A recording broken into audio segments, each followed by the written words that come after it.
Good morning and welcome. It is Sunday, August 2nd, 2026, and this is Sunday Funday from Courtroom Confidential, the fastest growing true crime news channel on YouTube.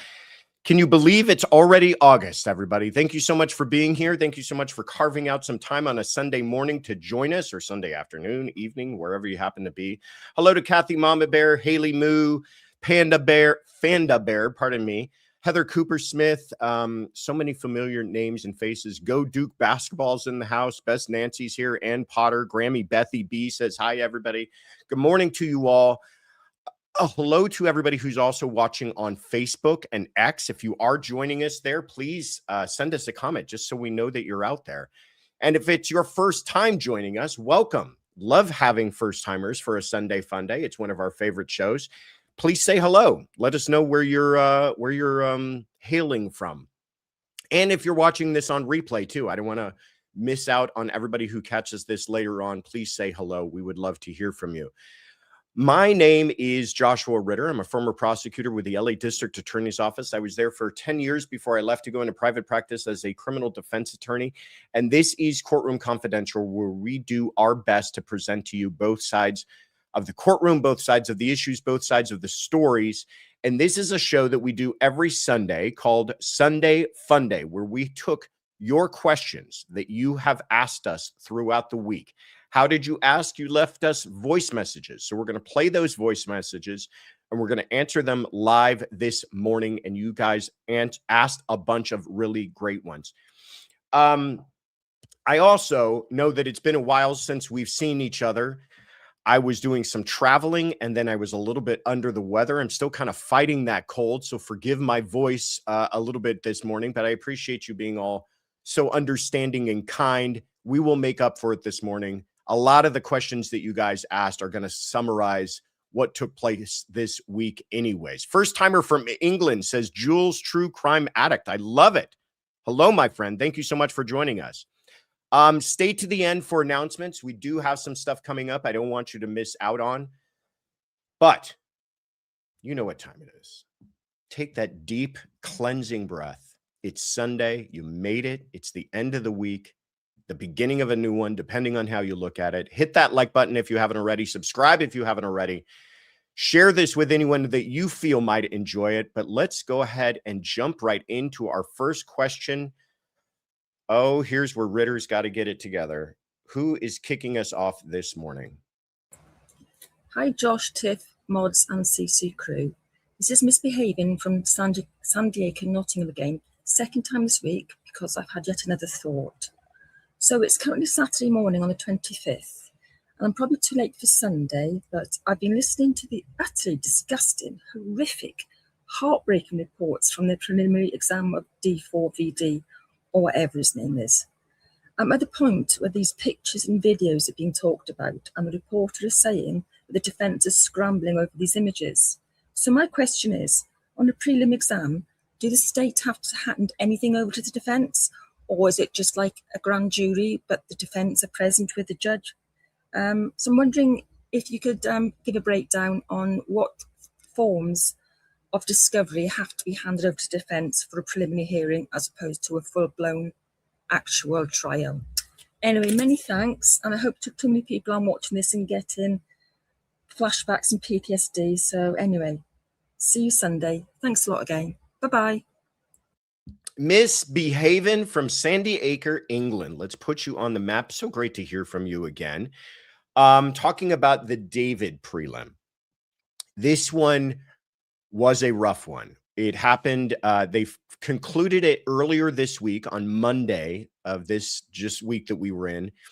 He was held to answer for first-degree murder plus special circumstances, lying in wait, murder of a witness, and for financial gain, which means he is it is considered a capital case, a special circumstance case, as they call it in California, which makes him eligible for a potential death penalty. But at the very minimum, if he's convicted and those allegations are found true, he'd be looking at life without parole. So as serious as you can get. This is for the murder of 14-year-old Celeste Rivas Hernandez. Horrific case, horrific circumstances. He had been grooming her and sexually assaulting her for years. And then when she said she finally had enough and was going to tell everybody about it, expose him for what he had, for the relationship that they had. And I use the word relationship because that's the way that she viewed it. She viewed that she was in love with this man, and that they had something special. And then she decided that he was just using her. And when she was going to say something about that, the prosecution believes that he lured her over to his home, stabbed her to death, and then went about dismembering her body, likely using a children's blow-up pool to hide the mess and a chainsaw to do the dirty work. Yeah, some graphic stuff on a Sunday morning. Welcome, everybody. And then packaged her up inside of the trunk of his Tesla and was brilliant enough to just park it around the corner from his home. So that crime was quickly connected to him. Took a little while for it to actually lead to charges, which there's a few reasons for that we probably don't need to get into this morning, but he finally had his prelim. And I will say this case is moving at a quicker pace than we've seen in other cases. Usually with a crime like this, and what I mean by that is a crime with first-degree murder, death penalty eligibility, you're going to see this drag on forever until it gets to a prelim, i.e. Tyler Robinson and the murder of Charlie Kirk. It took nearly a year to get to the prelim. In this case, we're talking a matter of a couple of months, I think it was, from his arrest to the actual preliminary hearing.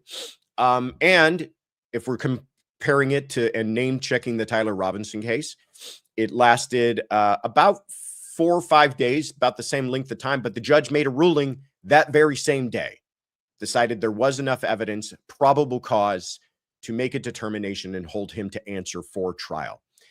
But Ms. Behaven asked an excellent question about discovery. And I thought this was a good opportunity too, because we hear defense attorneys oftentimes complain that they're not ready for the prelim because they don't have all of the discovery. And that begs the question, are they entitled to all of the discovery before prelim? How does that all work? Well, the short answer is no, they're not entitled to everything before prelim. The longer answer, though, is a little bit more nuanced. First of all, the prosecution is not supposed to sit back and slowly trickle out the discovery, the information, the police reports, the experts' reports, whatever evidence that they have to the defense. They're supposed to, as they have it, turn it over to the defense nearly immediately. Perhaps there's reasons to hold on to things to protect the identity of witnesses involved, some redactions that they might need to make. But usually they're handing over everything immediately to the defense. But does that mean that they have to have completed all of their discovery before they hand it over to the defense at a prelim stage? Do they have to have every single finalized expert report in before they hand it over? Does every single cell phone that was seized need to have a complete data dump and turn that over to the defense before the prelim? The answer is no. And the reason for that is that the prelim is a probable cause hearing. It's not a determination of guilt. So you're not talking about beyond a reasonable doubt. You're only talking about, is there enough evidence to move this along so that it faces a trial? Therefore, you're talking about significantly less evidence. This prelim took 4 days. Wait a minute. It started on a Tuesday and it went till that Monday. So it took 5 days. The trial is probably going to take 5 weeks. So obviously there's far more evidence involved that they're going to put on at the trial. The prelim is a Cliff Notes version of what they expect to put on at trial. It's just enough for the judge to understand, do they have the right person? Have they alleged the correct crime? Do they have probable cause, enough evidence to prove that, yes, this person committed this crime on this date? That is significantly less evidence, obviously. Now, here's where things get a little iffy. If there is evidence, though, that they don't turn over to the defense that could have had an impact on that prelim, that can cause problems later on. So that's why the prosecution usually hands over more evidence than they would, because they don't want to be caught in a situation where the defense tries to challenge the preliminary hearing afterwards, and the defense can point to, hey, by the way, had we received this forensic report, had we received this DNA analysis, had we received this witness statement before the prelim, we could have put that on during the prelim, or we could have impeached one of their experts at the prelim, or we could have made significantly different arguments at the prelim that would have affected the judge's decision in the prelim. That's where things can get a little bit goofy. But saving that, usually they don't get all the evidence. Sometimes, in most times, some evidence does come in after the preliminary hearing. But you will hear, and judges do seem to defer to the defense when they're saying, we don't have everything, Your Honor, because we don't know what that could be. That's the other point here, is that it should not be up to the prosecution to decide what's important to the defense and what's not. And that becomes much more of a trial issue as well. The prosecution, having been a prosecutor, the way I always viewed it is I'm simply a steward of the evidence. I'm simply making sure that that evidence is preserved properly and handed over properly to the defense. It's not up to me to decide what's important for them and what's not. Even if I don't feel a piece of evidence is particularly significant to my case as a prosecutor, that doesn't mean that the defense won't find it significant to their case, and it shouldn't be on me deciding what's important to the defense. That's where things can get a little bit hairy. And that's where you see prosecutors get tripped up, is when they start trying to play that role. They start holding back evidence, and they make the argument, well, it wasn't significant, Your Honor. We didn't feel that it was important, Your Honor. The first case that comes to mind is the Alec Baldwin case. In that case, the prosecution simply didn't hand over a report regarding a bullet. Wasn't that it? A ballistics report. Somebody had turned over some bullets, some ammunition, simply didn't turn that over because it wasn't important to them. And the judge said, that's not how this works. It was so significant in that case that she dismissed it outright. Now, I think she used that as a little bit of cover to dump a bad prosecution. But still, you can see how important this can all become. So the short answer is no, they don't have to hand over everything. The longer answer is they probably should hand over everything that at least they have in their possession at that time, so that they don't run into trouble later on. One more thing on this, and then I'll move on. Where this becomes a problem is when the defense gets thousands of gigabytes of information before the prelim, and then they're asking to push the prelim out till the end of time because they need time to review all that information. Judges understand this, and that's why they usually try to keep things moving quickly, at least to the preliminary hearing stage. Great question, Misbehaving from San Diego, England. Thank you so much for calling in again. Great to hear from you. Court Dog Daniel, hello, my friend. Thank you so much. 20 Courtroom Confidential memberships. What a great way to kick us off this morning. Very kind of you, very generous. And I hope everybody who received one of those enjoys that free membership. We've got a lot of work that we put into our membership program here at Courtroom Confidential, and it's one of my favorite ways to spread the love is through those gifted memberships. So thank you again, my friend. All right, moving on.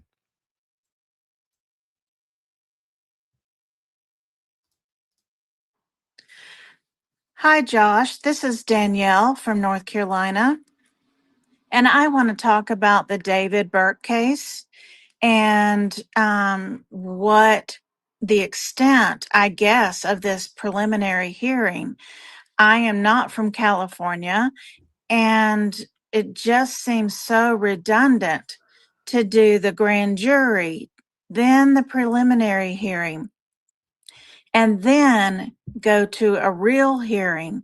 Could you explain really to help clarify for those of us who are not from California why this preliminary hearing is going so long?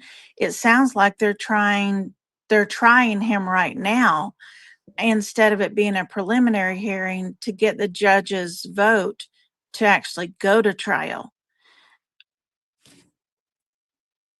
Thank you so much. And I'm probably rambling, but I just want to say how much we appreciate you, or I appreciate your intelligence and your clarity on all of these cases. Thank you so much. Oh, Danielle from North Carolina, you are too kind. Thank you so much for the question. And in fact, to show you just how on top of it you are and how we've all kind of adopted the same hive mind on all of this, you think exactly like another one of our callers. So I'm going to play that one right now as well, so we can get both of your answers, both of your questions answered, because it's nearly the same way that you guys were thinking here. Hi, Josh, Tiff, Kaylin, and chat and mods. Happy Sunday Funday. I'm actually, I'm sorry, this is Nell from Michigan. Sorry about all the cars. I'm out walking. I'm not driving, just to be clear. And I am calling. I have another question about the preliminary hearings versus the grand jury, which I know you've covered extensively over the last couple of weeks. And I thought I had finally understood it all until we had the Burke preliminary hearings, because I thought I remembered back when he was arrested, you were saying that the grand jury was a big part of why they were finally able to arrest him. So my question is, if they already had a grand jury, why are they now having a preliminary hearing? I thought it was one or the other. So if you could fill me in on what I'm missing, that'd be great. Thank you. Bye. All right. Thank you so much. That was Danielle from North Carolina, who's been on the phone with Nell from Michigan, and they want to know, why did we have both a preliminary hearing and a grand jury for the David prelim? His name is David Anthony Burke. Why, if I'm telling you the reason that they arrested him was because of the grand jury, then why did we have a prelim if we already had a grand jury? Great question. Grand juries are one of the primary ways that indictments are handed down. Preliminary hearings, another incredibly common way. But interestingly, grand juries can also be convened for purposes other than bringing in an indictment, for a purpose of investigation. Why would they do that? Well, if you're conducting an investigation and you want to get people to speak to you, and you're sending out officers to interview people, and they're trying to avoid those officers, or when the officers ask to speak to them, they say, I got nothing to say to you, I don't want to say anything. How do you compel those witnesses to talk? You don't have any kind of subpoena power when it's just the investigation. There's no case that's been opened. You can't order them to come into court. A judge doesn't have any kind of jurisdiction over them. What can you do? Well, one of the things you can do is convene an investigative grand jury. A grand jury just for the purpose of furthering a criminal investigation. It happens more often than you know. Why? Because they're secret and you don't know about them, but they're happening all the time, that they're putting together these grand juries because it gives them, like I said, subpoena power. Now, as in this case, there were reluctant witnesses who didn't want to talk, people who were close to David in his inner circle who wanted nothing to do with this whole thing because they realized what an absolute mess it was turning into. So failing to get them to cooperate, they convene a grand jury, and then they can slap a subpoena in their hand. And then when they don't show up to the grand jury, they can go out and have them arrested, which they in fact had to do in this case with one reluctant witness, and haul them into court. And then you put them on the stand and you force them to talk. And if they don't want to talk, you grant them some sort of use immunity and compel them to speak, because you need that information from them, because that was so important to the furtherance of your investigation. But at the end of that investigation, you're not asking that same grand jury to return an indictment. You're just convening them for the purposes of conducting an investigation. That's what they did here. I think one of the things that did not come out in this prelim was what came out in that grand jury, was the people that they spoke to in his inner circle. I think one of those people saw something, heard something, witnessed something that was pivotal and changed their decision as to why they actually brought this case to begin with. Because remember, they discovered her body, and it wasn't until months later that they actually arrested him. And there was nothing that I heard during that preliminary hearing that explained to me why that delay took place. It wasn't like they were waiting on toxicology or forensics or an autopsy. There was something else. Well, it was immediately after the grand jury that they go out and pick him up. Something came out in that grand jury, but I think that something, whatever it was, wasn't actually presented during the prelim. They're probably waiting. They're holding on to that witness who copped out, that witness who's somehow cooperating. Again, this is just me guessing, but I'm thinking that there's some star witness in this whole thing that they decided we're not going to put them on during prelim. We're going to save that. We've got enough to survive prelim. We're going to put that person on at trial when they can have the most impact, and we don't have to have that person testify twice. So that's what happened here. It wasn't that they redid a probable cause hearing. They actually used the grand jury not as a probable cause hearing, but as an investigative grand jury. Very perceptive of both of you, Danielle and Nell. We thank you for asking those questions. But it brings up another function of the grand jury that, yeah, this is happening. It's happening all the time, by the way. When I was in the DA's office, we knew about ongoing grand juries for cases that were never perhaps even going to be filed on. Some high profile stuff, by the way. And that's the whole purpose of a grand jury, is that it's secret and you can conduct these investigations and compel testimony without everybody knowing about it. All right. But ultimately, he was held to answer. We're going to probably see a trial in this case. I don't think this thing is going to settle. All right. Heather Cooper Smith, thank you so much for the super sticker. That's very, very kind of you. Court Dog Daniel, thank you again, my friend. Very generous. Says, Josh and CC Crew, the gifted memberships are in honor of Patrick Clancy, Cora, Dawson, Callan, and the Duxbury, Massachusetts first responders. Very kind and very appropriate, and I appreciate that gesture. That is a case we're going to talk about quite a lot this morning. Really rough one. Thank you for that again, my friend. All right. And Shy Gal says, Josh, if someone turned on him, are they sworn to not say anything to anyone? Neo is very quiet. Yes. If you are, first of all, if you are even subpoenaed to a grand jury, you are instructed that it is confidential.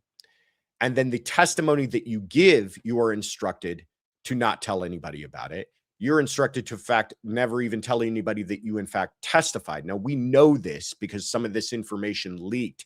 But yeah, he's going to keep his mouth shut. And I'll tell you why.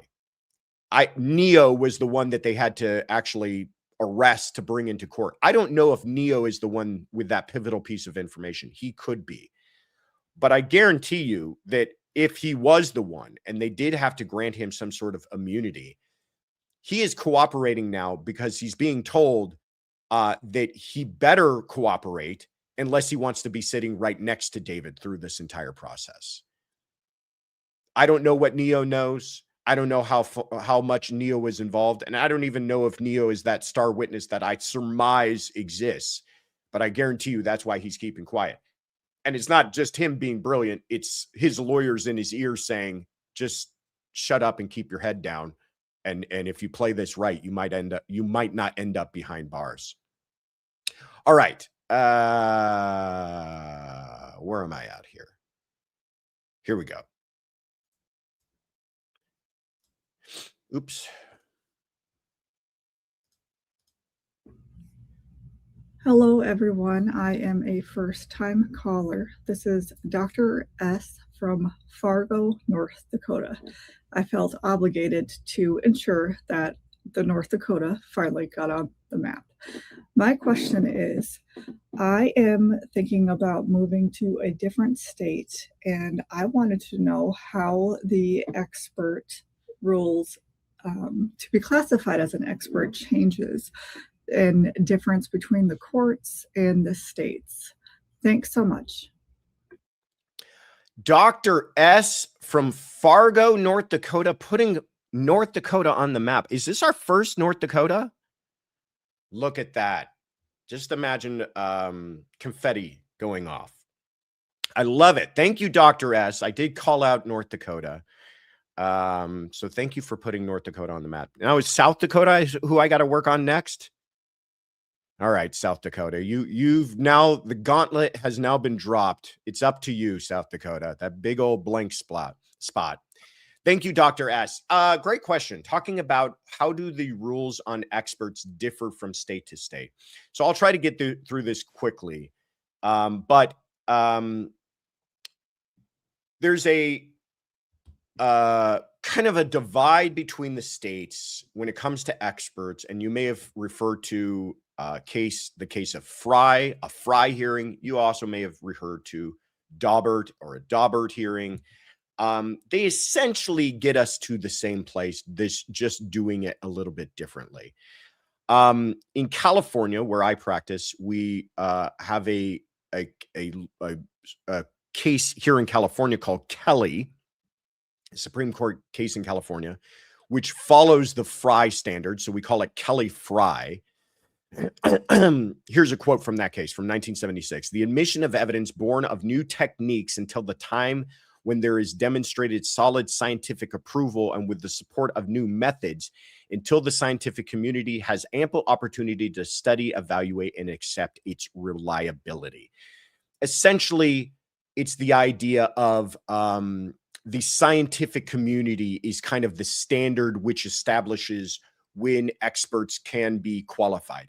I know your question, Dr. S, is more about how do experts become qualified in a certain court. It's the same across the U.S. If you have been established as an expert, if you have knowledge in a particular field that will be helpful to the jury, and you can demonstrate foundationally that you're an expert in that field, you can be admitted into each state.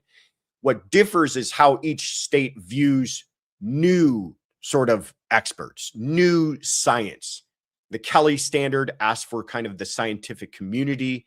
It focuses on general acceptance in the scientific community. The Daubert standard is a little more draconian, and this is what it's applied in states like Massachusetts. We heard this come up a lot in the Karen Reed case. It emphasizes relevance and reliability. How do I explain this? It asks for an evaluation of the technique used. Was it subject to peer review? The potential rate of error, the existence of standards, if it's generally accepted. Usually the difference between these two never really comes up.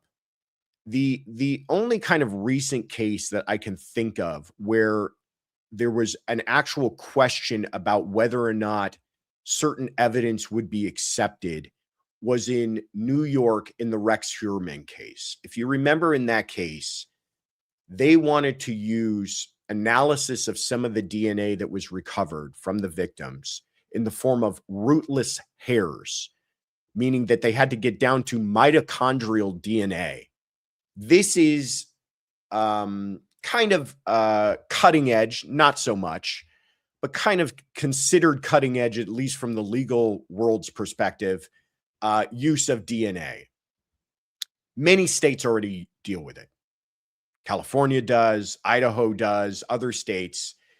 New York had not yet dealt with it. So they had to have a hearing. The Rex Hernan case was essentially trailblazing as far as the acceptance of this mitochondrial analysis of DNA being used in a criminal case.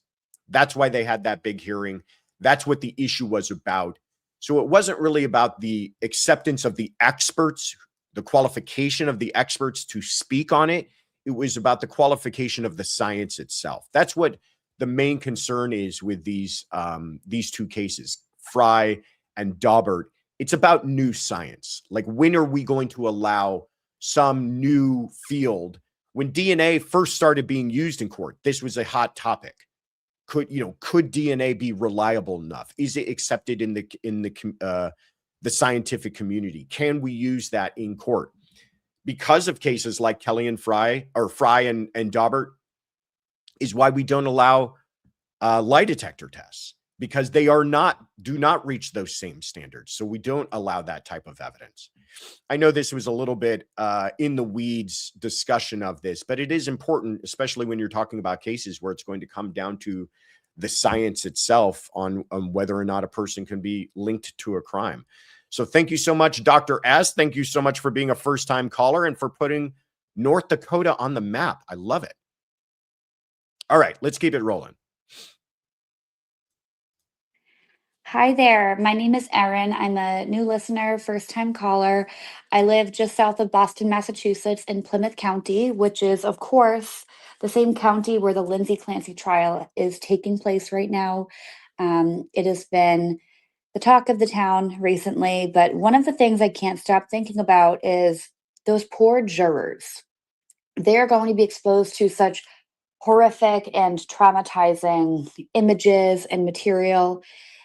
Is there any sort of mental health support in place for jurors, either during the trial or after the trial, that is provided by the Commonwealth? I can only imagine that they're going to walk away from this trial with quite a heavy heart. And I don't know. Of course, civic duty is so important, but I'd like to think that the Commonwealth and other states also provide some sort of services to help people process and heal from the things that they've witnessed. Thanks. Aaron from Plymouth County, Massachusetts. Let's put you on the map. First-time caller. Thank you again. Love hearing from people who've been part of the community and decided to join the conversation. So welcome. And you ask a question, Aaron, that a lot of people wonder about. I get this question every so often, especially in highly emotionally charged cases like the Lindsay Clancy case. Is there any kind of resources available to jurors who have to go through hearing a case like this? We talk a lot about the victims and, resources for them, even witnesses who have to testify. But what about the jurors? This case, just watching it, Tiffany and I at home, we were discussing it the other day, and we both decided, we need a little mental break from this thing because it's so horrific. And we're not looking at all of the pictures that those jurors are looking at. And we're not living it in the sense that we are a captive audience sitting in court as it's playing out. We can take a break. It was one thing to watch Patrick Clancy give that testimony through your television screen. It's another thing to be in the room with that man as he's testifying, struggling to breathe and talk about these incredibly nightmarish events that he has witnessed and lived through and continues to live through. And then in the meantime, you've got Lindsay Clancy sitting over there, who's barely keeping herself together as well. I can't imagine what the atmosphere is like inside of that courtroom. And in fact, Court Dog Daniel, I forgot to shout you out for this earlier. He's been in court and he's been, helping us kind of appreciate what the atmospherics are like inside of that courtroom. He's been doing a lot of that with Tiffany on the members only show that she does every Thursday. So please check that out. And we're very appreciative to you, Court Dog Daniel, for that. But this is a very rough case. I can't think, we talk about a lot of really horrible stuff on this, in true crime and on this channel, but I can't think of one in recent memory that has been as troubling as this case has been. The answer, though, is no, they're not. I don't think that is a function of not caring or not feeling that it would be helpful, but I think it's merely a function of resources. I mean, jurors barely, if they do get any kind of compensation, it's, it's an irony that in Los Angeles, they're given a daily stipend, but it's not even enough to pay for their parking that day. I mean, usually people are doing this purely out of their civic duty. And I applaud every single person who's ever served or wanted to serve on a jury and been willing to do so, because you are sacrificing a lot. It's not just the time away from your family and the time away from work, but it's also can be emotionally exhausting or mentally exhausting. Just trying to understand and deal with all of these complex and dense legal issues is taxing as well. And they know that they have a heavy responsibility. In this case in particular, the question before you is, do you send a person off to prison for the rest of their life that is in many respects a sympathetic person? Or do you allow her to be found not guilty, realizing that then the death of 3 children might not have received the kind of justice that others feel that they deserve? Really difficult case. I just think that they simply don't have the funding, the taxpayer funding to supply that kind of thing. What a great charity that would be for somebody to start, though, wouldn't it? To put something, I think that's the only way, is if the private sector somehow got involved and was able to offer something like that, because I imagine these people are going to be carrying this around for the rest of their lives. It is not something they're going to recover from quickly. Great question, though, Aaron, and you are thinking the same way that many people are. Gina Gilmore, the zookeeper, by the way, thank you so much. That's so kind of you for the super chat. Says, my husband is a forensic psychologist and was an expert witness in family court in San Jose. Does that mean he could be an expert witness here in Texas? The answer is yes. It's not like you are only qualified as an expert per jurisdiction. If you're an expert as a forensic psychologist, he could testify in Texas. It would be a matter of qualifying him to that court, which every judge does in every court, regardless if you've testified before or not. It's a foundational question. What is your education, background, and experience? How long have you been doing this? Are you uniquely qualified to answer these questions? And are these questions something that the jury needs answering on, right? Is this something that jurors don't have in their common experience, and we can't expect them to kind of understand the importance of some of the testimony they're about to hear? And then, yes, you can be qualified. Many times there are out-of-state witnesses who testify in different jurisdictions. It really doesn't have to do as much with your husband, the actual witness, as much as long as that science is an accepted science in that jurisdiction. So forensic psychology, I imagine, is fully accepted in Texas, and I don't think he would run into any kind of problems there. Heather Cooper Smith, thank you so much for the super sticker. That's very kind of you. And Beth Ringel says, popping in to say, Juan's happy Sunday to all. Hope the Ritter family is feeling better. Little bit better. Doing much better. Having trouble getting a sentence out yesterday, but doing much better today. So thank you guys again for being so understanding and all your support. All right. Where am I at? Okay. Here we go.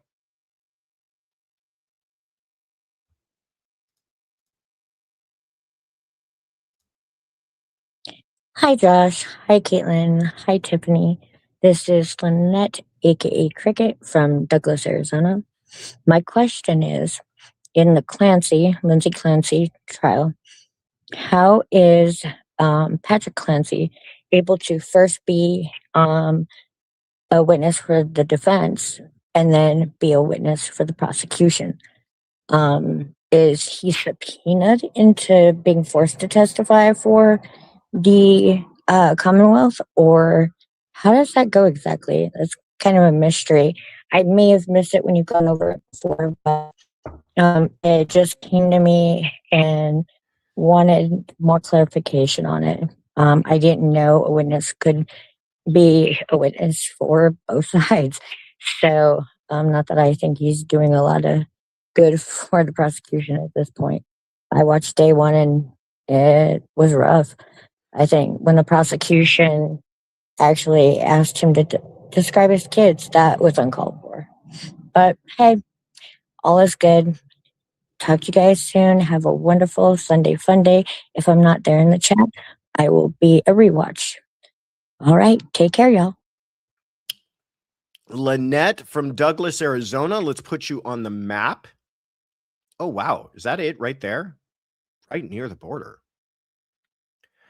Thank you so much, Lynette, for calling in. A question I'm sure many people were wondering as well, because it is fairly unique to see this where Patrick Clancy testified in the Lindsay Clancy prosecution, but he's been very vocal that he supports his ex-wife. He famously said that he doesn't believe he was married to a monster, but that he was married to somebody who got very sick. And I think if you were asked, the way he feels this should turn out is that she should be institutionalized rather than go off to prison. We're going to talk a little bit more about that later, because a lot of you had questions about that as well. But how is it that he's able to testify as both a prosecution and defense witness? Well, again, this is one of those things that happens more often than you realize. Witnesses many times are not on a team, right? Witnesses are just witnesses to what took place.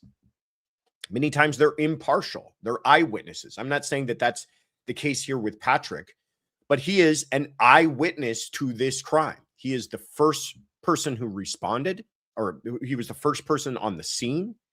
He's the first person that spoke to Lindsay. He is the man who will forever carry around the burden of being the person who discovered the children. He's pivotal to this entire case.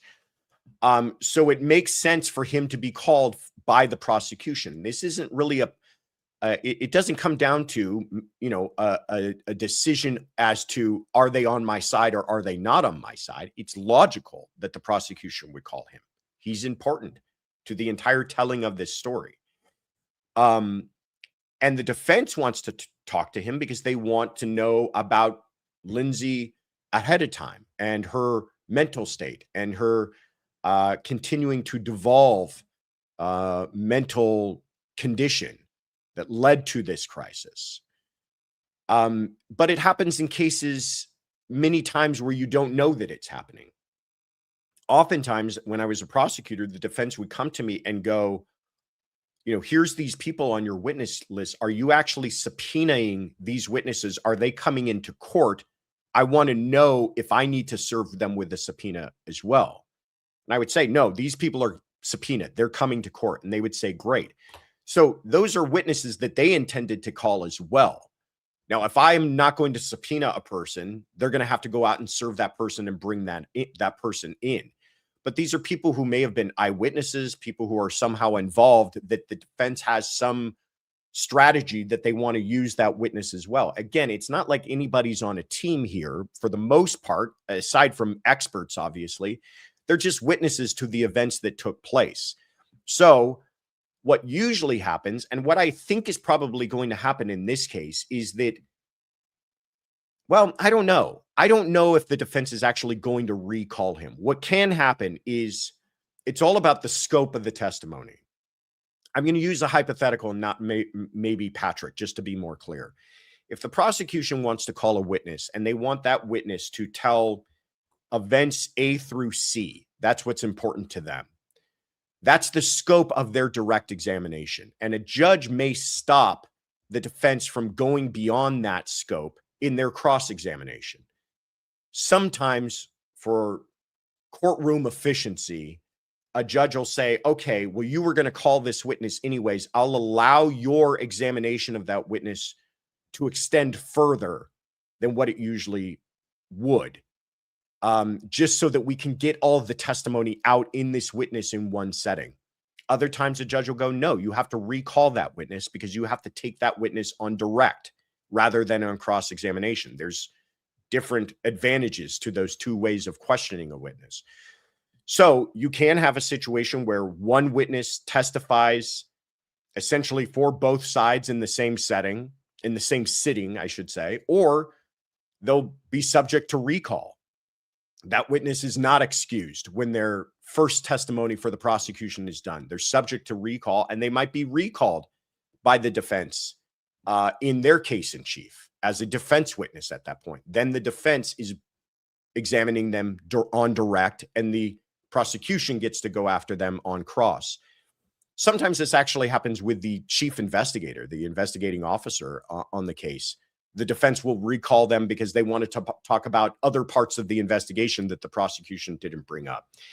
A lot of it has to do with the judge, courtroom efficiency, even sometimes strategy on, what each party wants to get out of that witness or not. But there's nothing all that extraordinary about him being, considered both a prosecution and defense witness. Great question, Lynette from Douglas, Arizona. We appreciate you asking. All right. Moving along here. Good morning, Josh. I am calling from Manchester, New Hampshire, a first timer, and it is the day after the opening statements in Patrick Clancy's testimony. When it comes to mental health, granted, I've never had postpartum depression. When someone says that they are suicidal, they are told to call 911, and their family members should be calling 911. That never happened. My question is, why isn't he somehow accountable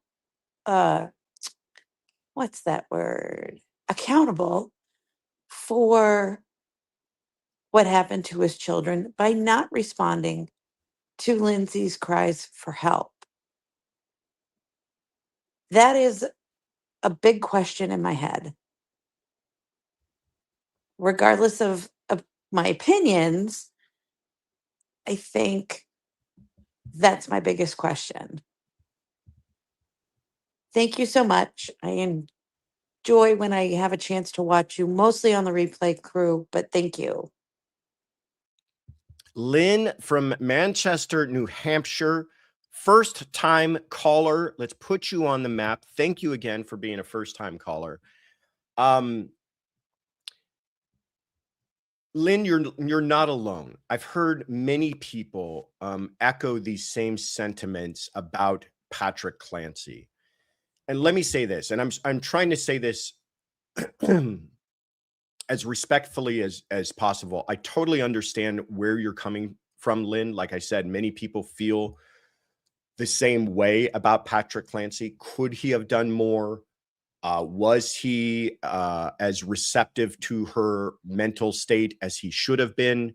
Should he have left her with the children that day? Many people kind of analyzing his conduct from the weeks leading up to this to the day of the murders critically. I sincerely feel that this man shouldn't receive that criticism. I sincerely feel that it is really hard to understand what people are going through. Did Patrick Clancy in a million years ever imagine this happening? Surely no. Was he doing the best that he could under the circumstances to support his wife? From everything that I've heard, sounds like yes. If you ask him now, would he have done more? Would he have treated her differently or been more advocating for resources and care on her behalf? 1,000%, I'm sure he would.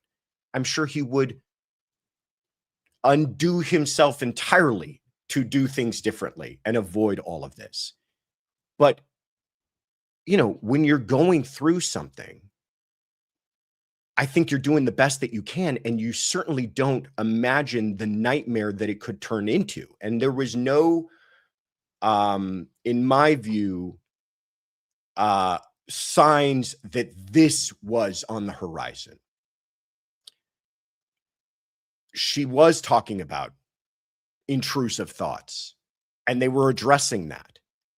But I don't think that, they're also speaking to many medical people and psychiatrists and everything else. And I don't think any of them saw that on the horizon. As far as any kind of accountability, absolutely not, in my view. Absolutely not. I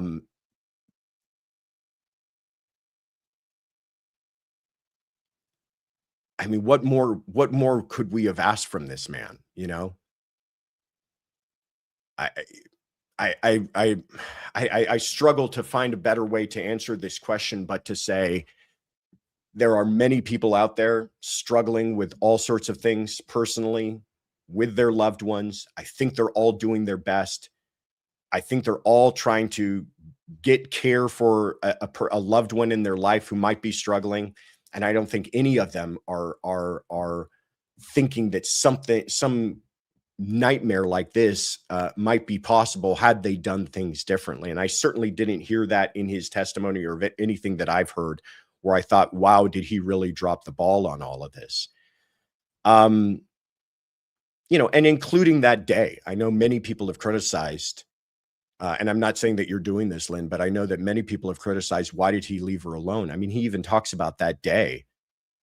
She was having a great day. I think, you know, it certainly sounds like in many instances dealing with mental health, and certainly in this case, that it goes through periods of good times and bad times. And it sounds like she was going through a good time. And he may have been thinking, thank God, things might be returning to normal.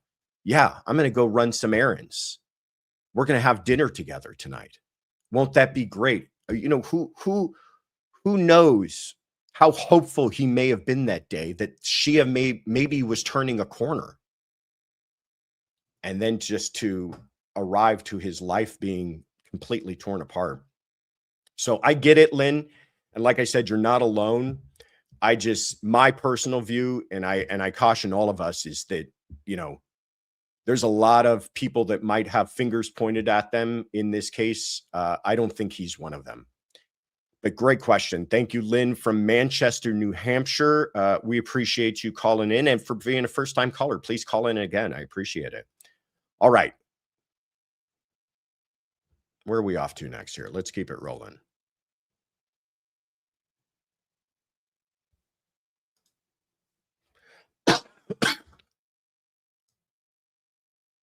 Oh boy. Here we go. Hey Josh, this is Wally from Rio Rancho, New Mexico.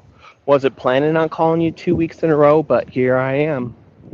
Anyways, to say that I was shocked to see the news yesterday out of Idaho that Bryan Kohberger is trying to back out of his guilty plea is an understatement. My question for you is, how rare is this, and how difficult is it for it to be reversed? And do you see it being reversed and allowing it to go to trial, especially with it being a death penalty eligible case? I do like the quote that I believe it was Kaylee's dad that said it, that he seems to be a mosquito that you can't get rid of or you can't swat, something along those lines. Anyways, fully recharged from our trip from Disneyland. Had a blast. Appreciate you as always. And have a great rest of your day. Wally, you're my hero for driving all those kiddos from Rio Rancho out to Disneyland. God bless, my friend. Safe travels. I'm glad you got back safely. Thank you again for the question. Let's put you on the map. Rio Rancho, New Mexico. Bryan Kohberger, everybody. He's back in the news, despite our best efforts. As always, let's remind ourselves that this is really about the lost lives of 4 beautiful individuals: Kaylee Gonzalez, Madison Mogan, Xana Kernodle, and Ethan Chapin. I started watching that Netflix documentary, that 3-part series. If you guys haven't seen it, it's very good. I'm not done with it, but I will say it's very well done. Pardon me. All right. So first of all, what's going on here? How rare is it? What are the chances? Well, important to first of all understand this is not an appeal. Bryan Kohberger did waive his right to appeal. He took a plea. He pled guilty. He took a plea, by the way, which included the signing of a guilty plea advisory, the signing of a plea agreement and the signing of a written factual basis. And then he took oral waivers on all of that as well. So this was about as rock solid a plea as you can put together. And part of that plea was his waiver of his rights to appeal. And we talked a lot about that when it initially happened. Like, is that for real? Is he going to appeal? Can he appeal? Wait a minute. We've heard about these different cases out there that saying he can't waive his right to appeal, blah, blah, blah. Yes, all of that is true. And I told you at the time, yes, he's waiving his right to appeal. It is a real thing. He will not be able to appeal. He's not appealing. What he's trying to do is something that you can't waive. You cannot waive away. How do I put this? He waived his right to appeal, but he didn't waive his right to challenge the legality of his original plea. And that is something that can never be waived. Why is that? Well, when you're entering a plea, you have to waive certain rights. You have to waive your right to self-incrimination because you have to enter a plea. You have to waive your right to a trial. You have to waive your right to confront and cross-examine witnesses against you. You have to waive your right to present your own defense. All of these are bedrock rights contained within the Constitution, and you have to waive those rights. But you have to do so legally. And what that means is that you're doing so knowingly, voluntarily, and intelligently. And that is something that later on can be challenged if you can prove to a court that somehow you were not doing so knowingly, voluntarily, and intelligently. Were you forced to do this? Did someone threaten you? That could be a way that you could withdraw your plea. Did you not realize that there was somebody out there confessing to the crime? That could be something you weren't aware of. So therefore you didn't knowingly, intelligently waive your all of your rights. So he is trying to withdraw his plea, not appeal his conviction. Very important distinction there, first of all.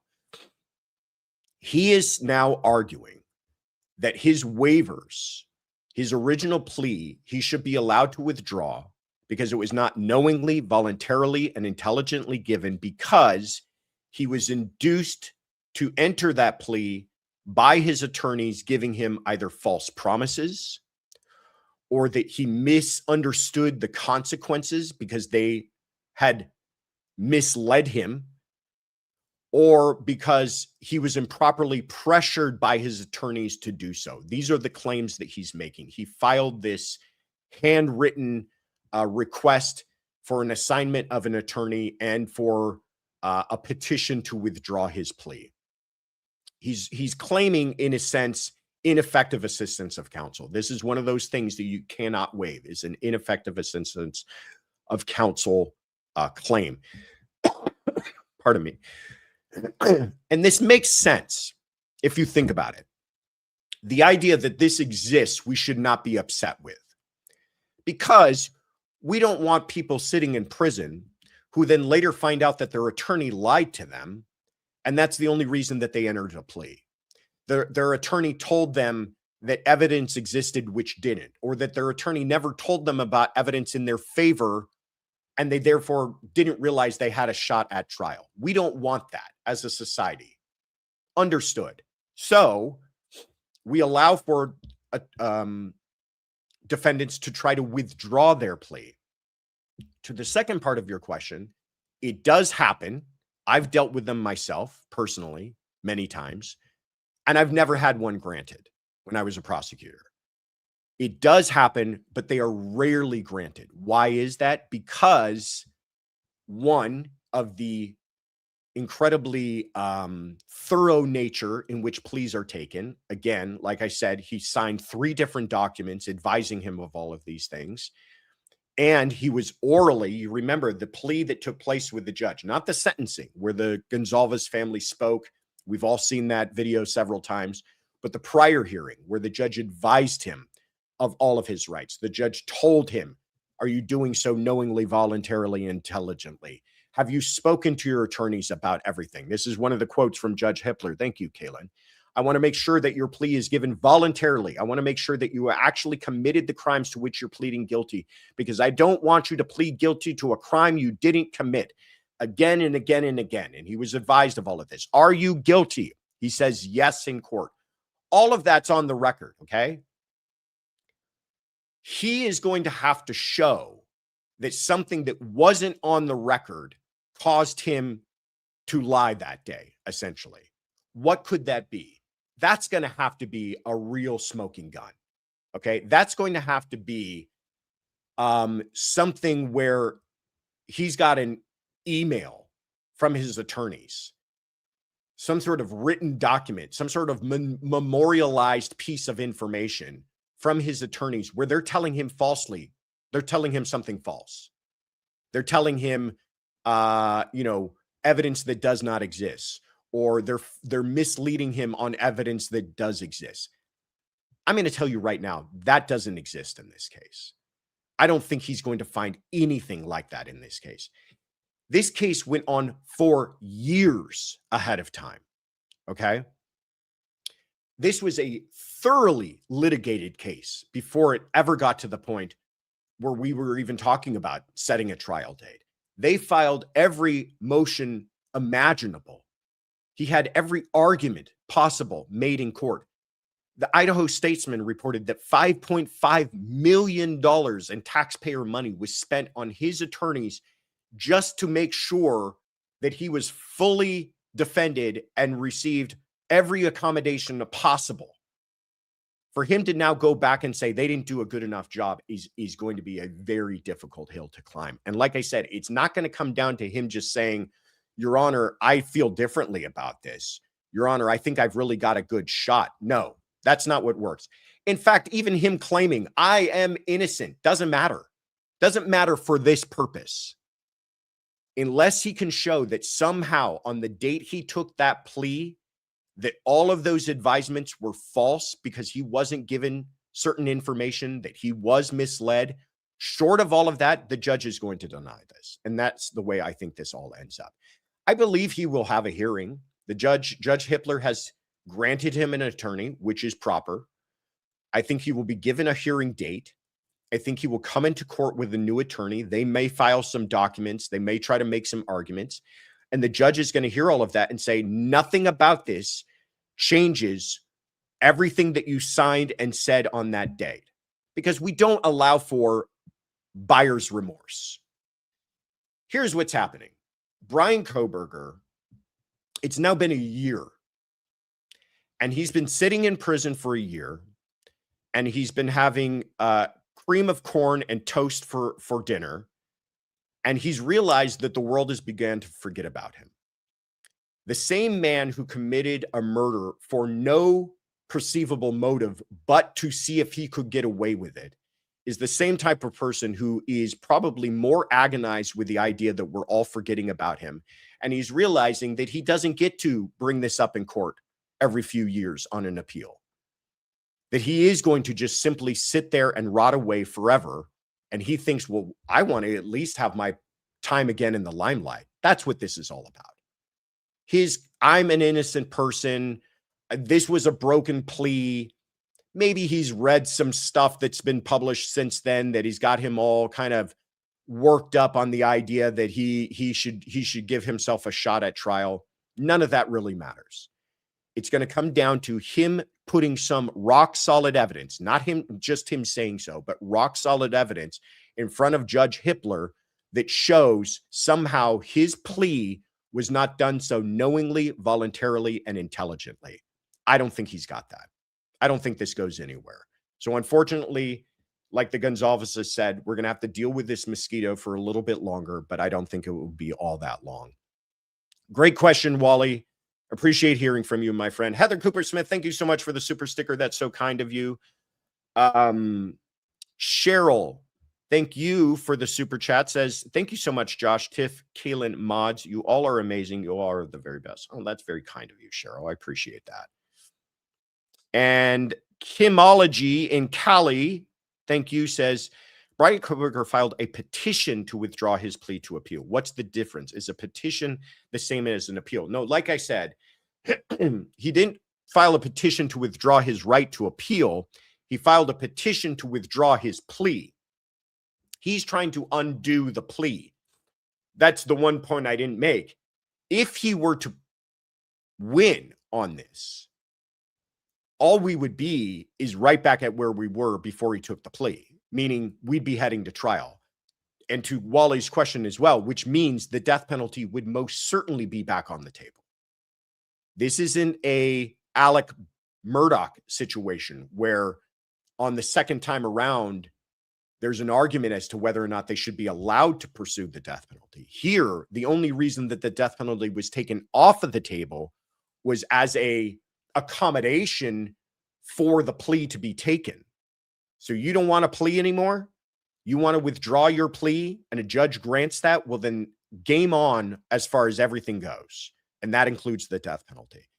I don't think it's going to end up that way, but if it does end up that way, he's going to be looking at a trial with 4 counts of first-degree murder and the death penalty squarely on the table. Remember, again, the state of Idaho changed their laws just so that if he was convicted and given the death penalty, they can actually follow through on the execution of that death penalty. This is a dangerous game of chicken that he's playing here, but it's important to understand he's trying to withdraw his plea, not appeal. All right. Catch your breath, Ritter. Where am I off to now? Where are we flying next? Here we go. Hi, everybody. Happy Sunday Funday or Saturday. Missed you guys. So my question, Josh, we've talked about what makes a good attorney, and I think it's a defense attorney or a prosecutor. One of the things that you always say, the 3 things, is the ability to read a room. Now, I watch many commentaries, and I'm always hearing people say, if the jury is with you, then you can say this. If the jury is with you, if the jury is not with you, how do you know, Josh, if the jury is with you? How do you have that ability to read the room? I feel like I can. Sometimes I feel pretty self-aware, but maybe I'm not. Is this something that you learn?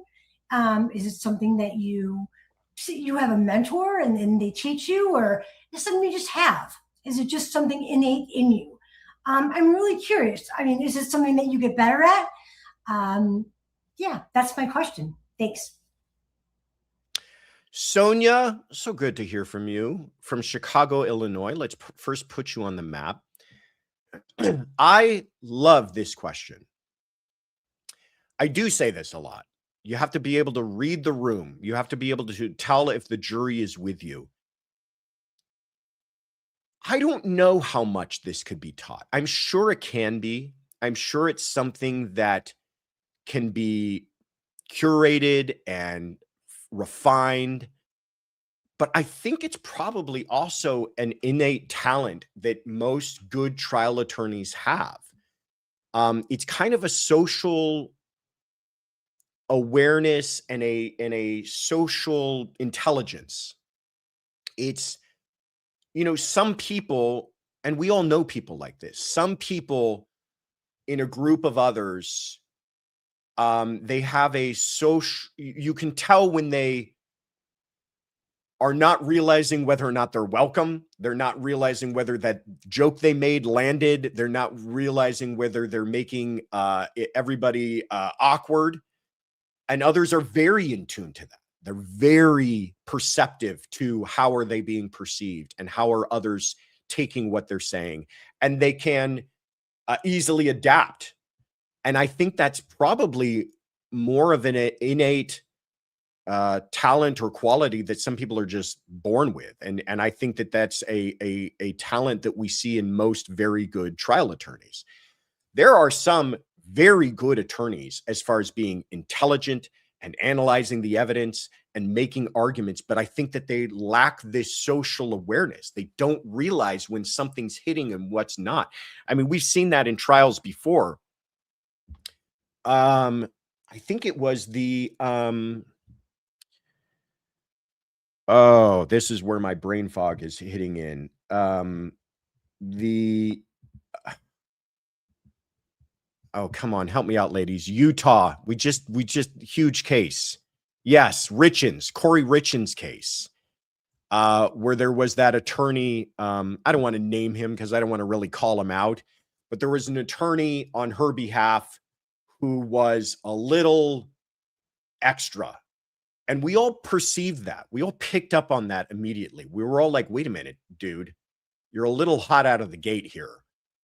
And he, to his credit, dialed it back. Now, I don't know if that was he was reading his own press or if he realized he was reading the room and realized it wasn't landing how he thought it would land. But I think that shows a real quality in attorneys to, can I go strong after this witness? Can I go strong on these arguments? I'll be honest with you.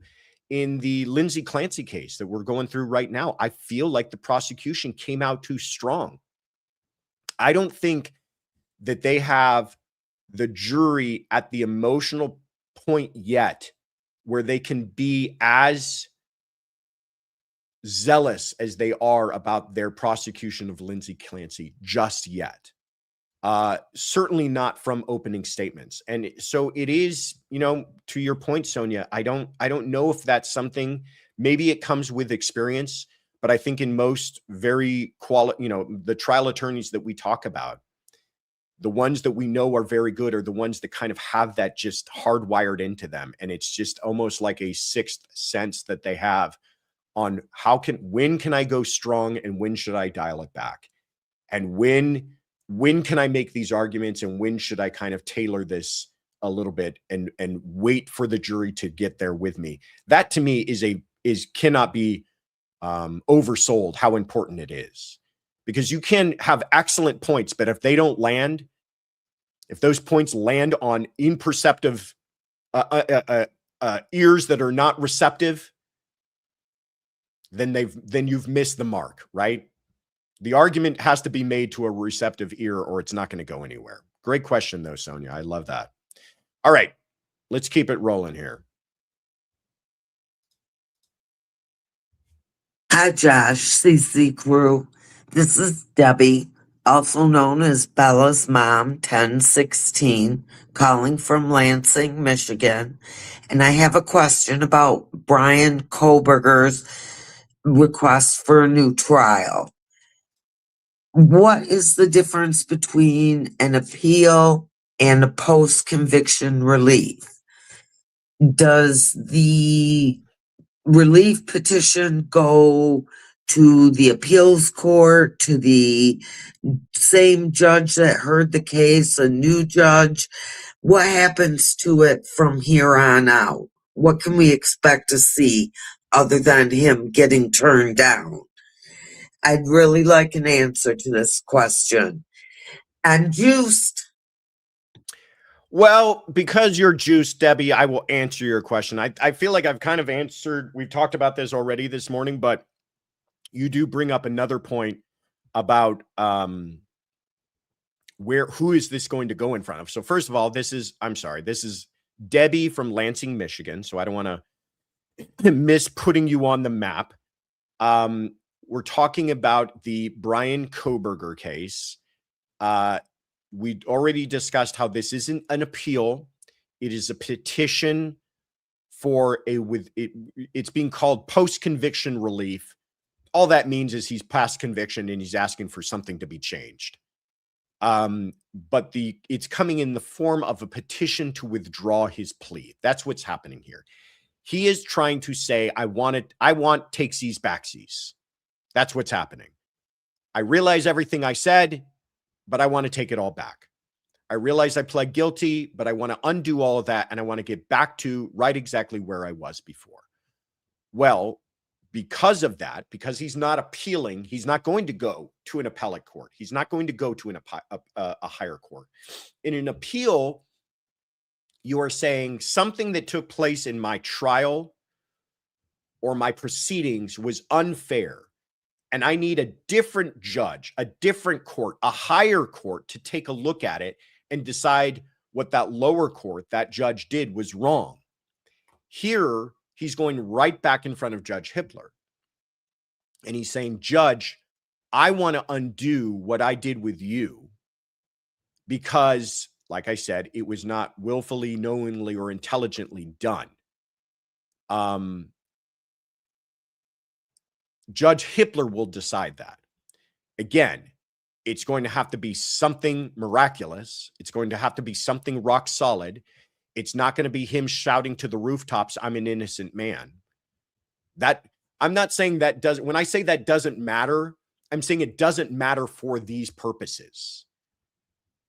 It doesn't matter for these purposes if he's saying he's innocent. What matters for these purposes is, can you show me something that you didn't know at the time that you entered your plea that should change everything, that should allow you to withdraw your plea? So he's going to have to show, he's going to have to throw his entire attorneys and that $5.5 million defense that he got under the bus. If that is denied, which it most likely will, well, if it's granted, he's right back on the trial track. And we're looking at a trial, and he's looking at the death penalty. And I'll tell you, just between all of us, I hope he does get it. And I hope he does get his trial, because I selfishly would like to see that happen so that we can put an end to all of this nonsense and he can be sent off to the death chamber. But in all likelihood, that will not happen. What can he do then? He can then attempt to appeal that decision by the judge. He can't, because he hasn't waived his appeal on that. So he could try to get a higher court to review Judge Hippler's decision that he's about to make. Will he do that? Probably. Will that be granted? Probably not. So this is just, again, more nuisance, more him putting himself back in the news, more him just trying to have more time in the spotlight. It's unfortunate, but it's not really going anywhere. But great question, Debbie. And I hope I've answered all these things clearly enough. If we all leave today with a better understanding of what is actually happening with Bryan Kohberger, that would make me feel great. All right. Where are we off to next here?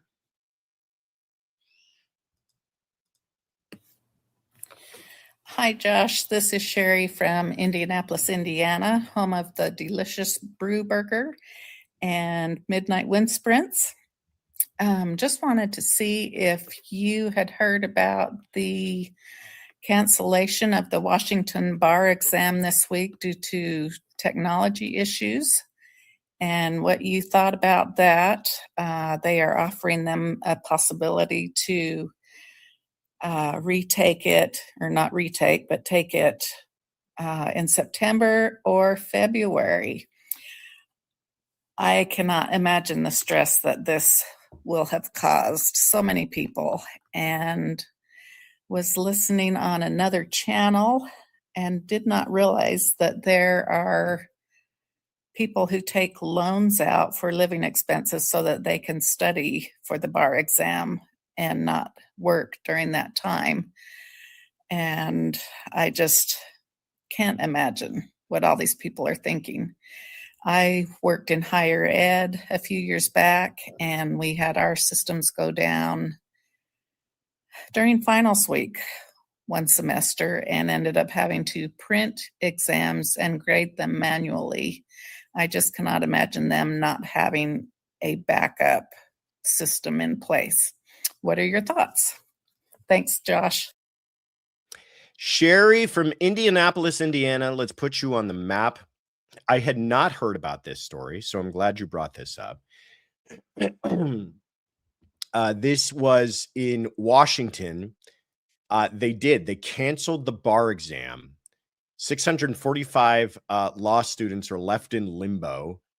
The story that I've read, it essentially came down to Wi-Fi issues, which is kind of, as an aside, a little ridiculous. I agree with you, Sherry. Like, shouldn't there be a backup? Like, Wi-Fi issues, I feel like, are one of those issues that are predictable enough that there should be some sort of backup to all of this. I'm so ancient that I don't think Wi-Fi played a role in when I took the bar exam. I did take it on a computer, though. I'm not that old. But it was, you know, when you're trying to get so fancy that you know, bad Wi-Fi is going to cancel the entire exam, probably time to rethink and get back to I don't know, an easier way of administering this test. But these poor students, the bar exam is only held twice a year, so they're going to have to retake it or sit for it again. But yeah, you know, people have jobs on hold. Many people get hired with the idea that the only contingency is that they pass the bar. So they get hired. I was one of them. You get hired and you're just waiting for those results for when you actually start to work. And then if you don't pass and you have to take it a later date, then you might miss out on that job. You miss out on the salary. People travel sometimes to take the bar. Not everybody lives where the bar location, you know, is being administered. A lot of money spent. Weddings are put on hold. People put their entire lives on hold until they take and pass these exams for the most part. So it's incredibly unfortunate. I think the only time in my life since I was an adult that I did not work was when I was studying for the bar. I think I studied for it. I think it's about a good 3 months that you're studying for it. And it's a full-time job. I mean, I would go in to the library at, 8 a.m. in the morning and leave at 5 p.m. at night and put in an entire full day's work just studying for the bar. And there was many other students who were doing far more than that too. I mean, people are just when a bar exam is coming up, the law school libraries are just full of a bunch of panicked, stressed out law students who are studying for the bar. And you're taking bar prep courses that you have to pay for. So yeah, the idea of people taking out loans, I can easily understand.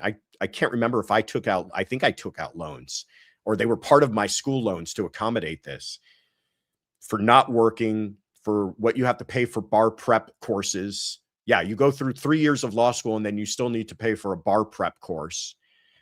But it's a big thing. You don't want to, this is kind of that thing where you just want to get it done in one shot and not have to go through all of it again.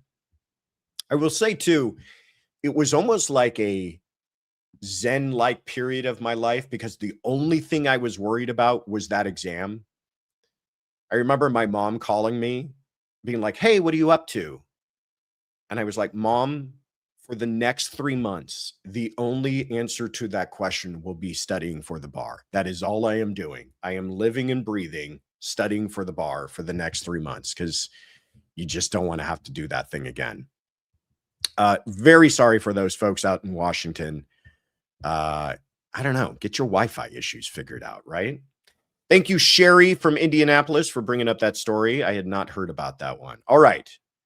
Allie Foley, go back to Scantrons and Blue Books.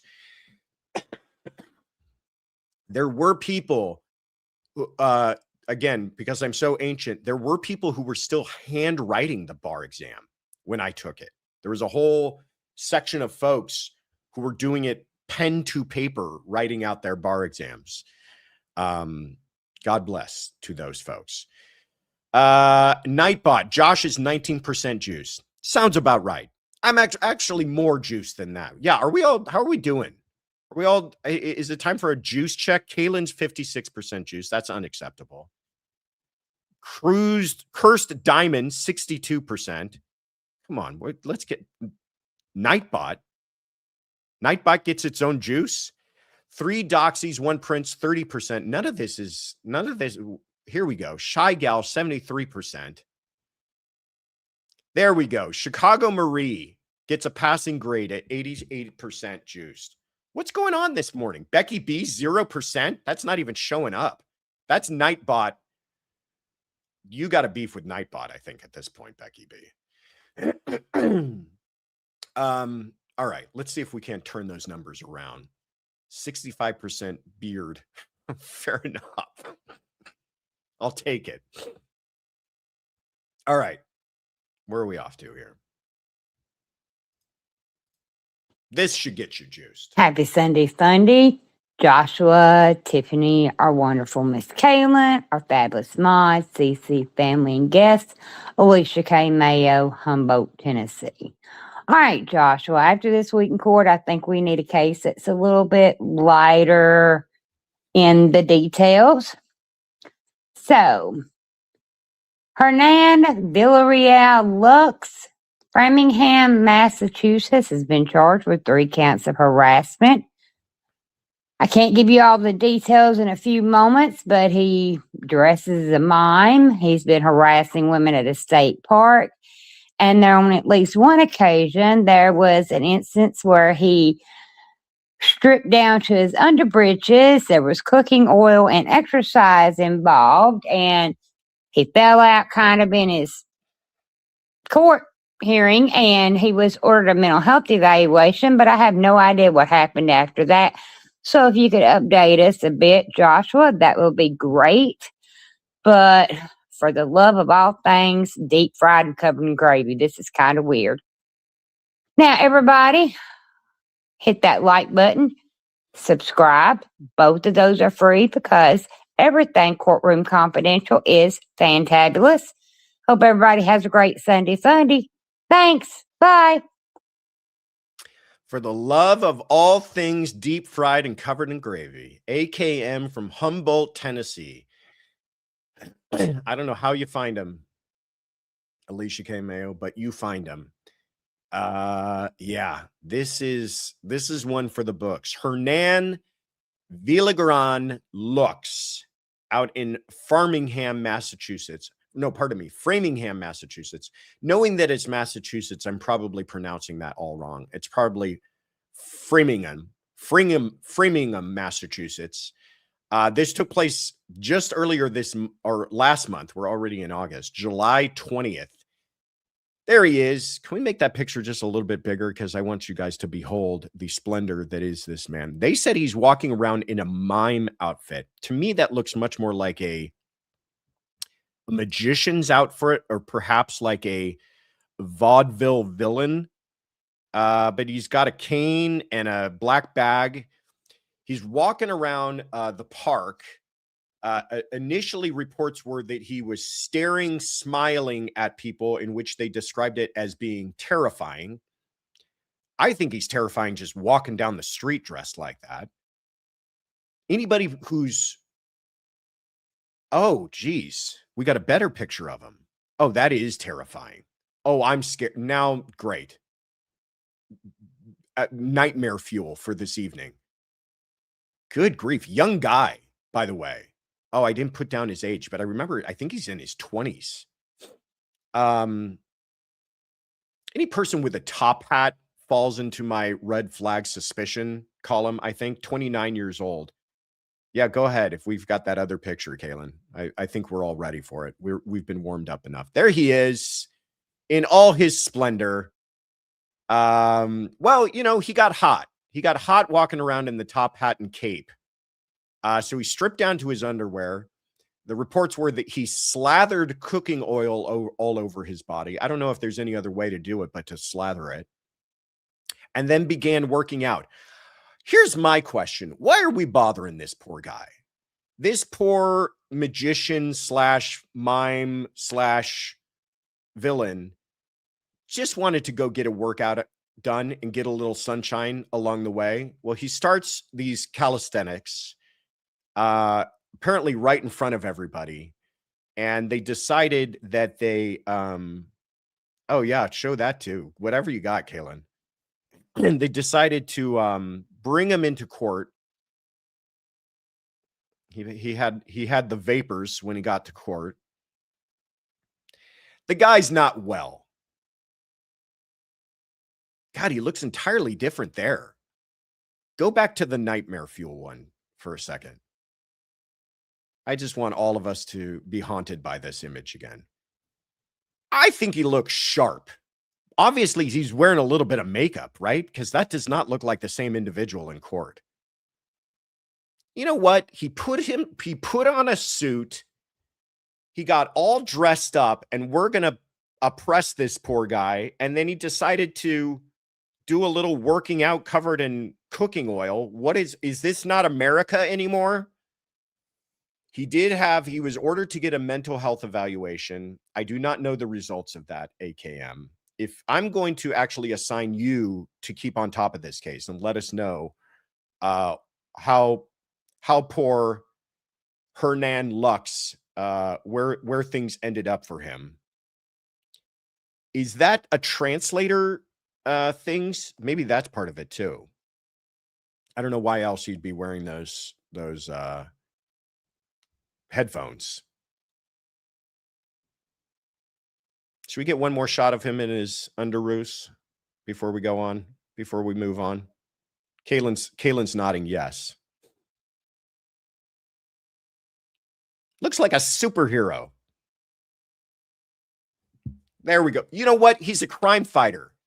He was in costume as a crime fighter and we're locking him up. That's what's happening. All right. Let's keep it rolling. Oh, boy. Well, first of all, let me thank Court Dog Daniel. You're the best. Thank you, my friend. Very, very kind and generous of you. Says, CC Crew, on Tea Time with Tiff Friday, Bess, Nancy, and others offered me financial support with my travels. That was so sweet, blown away. But if you would have donated to me, please donate to First Responders Children's Foundation, and we will post the link. You are a saint, my friend. Thank you very much for all your generosity. Thank you for bringing up that wonderful foundation, by the way. We will definitely highlight that and put that link in the chat when we find it. And thank you to everybody who is on Tea Time with Tiff for offering to help out Court Dog Daniel, our courtroom correspondent on the Lindsay Clancy trial. There you go. There's the link to make a donation. What a wonderful organization that is. And thank you again, Court Dog Daniel. You're very, very kind. But we're down to the final three. I know. I don't want to hear it. We're down to the final three. Who's bringing us home this week? We've had a good time, though, right? Where have we gone? We've been all over the country. We had a couple of international calls. And we got to talk about Kohberger and Lindsay Clancy.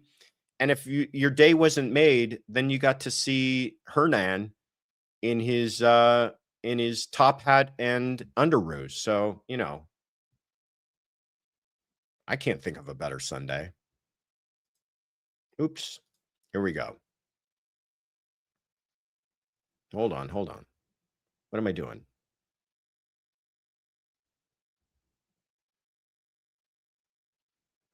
Here we go. Hi, Josh. This is the bipolar astrophotographer again, also known as Kara in Colorado Springs. First of all, thank you so much for answering my question on Sunday Funday with such grace and wisdom to boot. You have a gift of responding to your callers with a special brand of gentleness and kindness, and it really did feel like I was talking to a friend. So thank you for that. I have another question regarding the Lindsay Clancy trial. If in the end, the jury feels like Lindsay doesn't meet the criteria of criminal insanity by potentially being mentally able to appreciate the wrongfulness of her conduct during the murders, but the evidence proved well enough to know that she wasn't mentally stable, she was over-medicated, possibly misdiagnosed or mistreated, and it's on the record that she sought help consistently, would it be unjust in the eyes of the law to still give her a not guilty by reason of insanity conviction?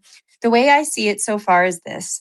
There's absolutely no justice on earth for these three children. But if Lindsay obviously needed help, sought it out, and the mental health system failed her, to a certain degree, I feel like if she gets convicted of murder, the law could very well fail her just the same. Thanks again for all you do. Happy Sunday Funday, everyone. Bye.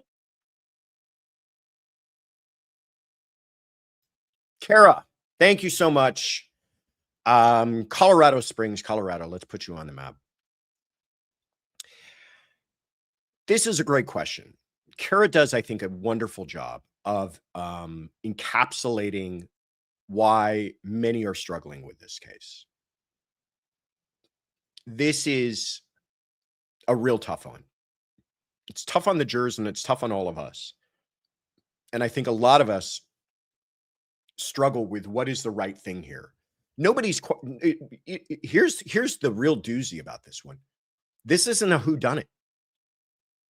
This isn't even a what is it? It's murder. We know who did it. We're not trying to dig through the evidence, talk about circumstantial evidence and what points towards her involvement or not. All of that established and admitted. We're trying to figure out, how did we get here? How did this happen? And after appreciating or trying to understand or getting to a point where we feel like we understand how it happened, now what do we do about it? Your question, Kara, is how would the law look at it? Would it be a miscarriage of justice if it was shown that, yes, she knew what she was doing was wrong, but she tried to get help? She tried to save herself and her children from all of this, and that the system and people around her failed her. Would it be a miscarriage of justice to simply say, still not guilty by insanity at that point? The short answer is yes, it would be. According to the law, yes, it would be.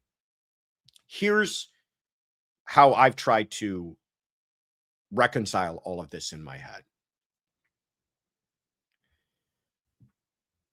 I think many of you have said, even of those in support of the idea that,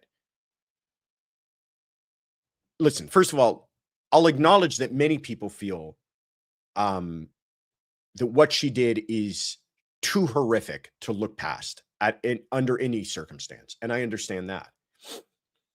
And that she is guilty.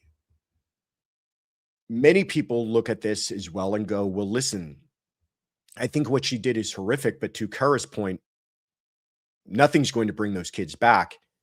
And shouldn't we acknowledge of what she went through as well?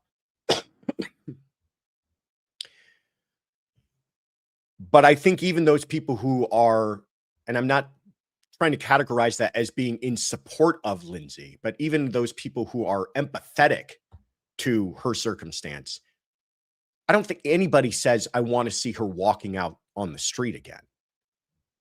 Maybe there are some who do, but I think most people want the idea of her getting help, right?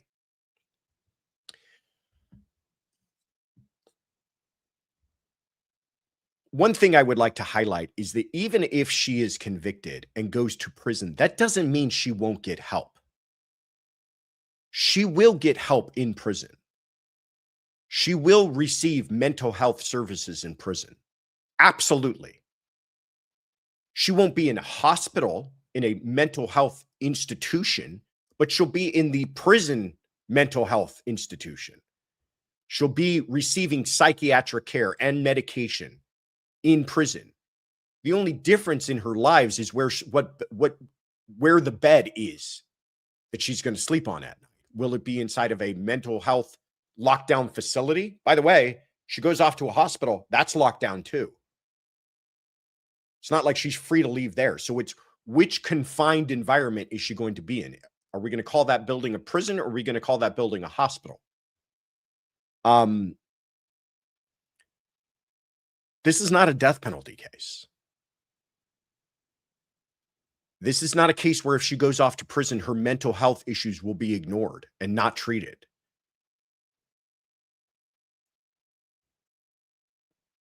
It's a difficult one, and I'm certainly not trying to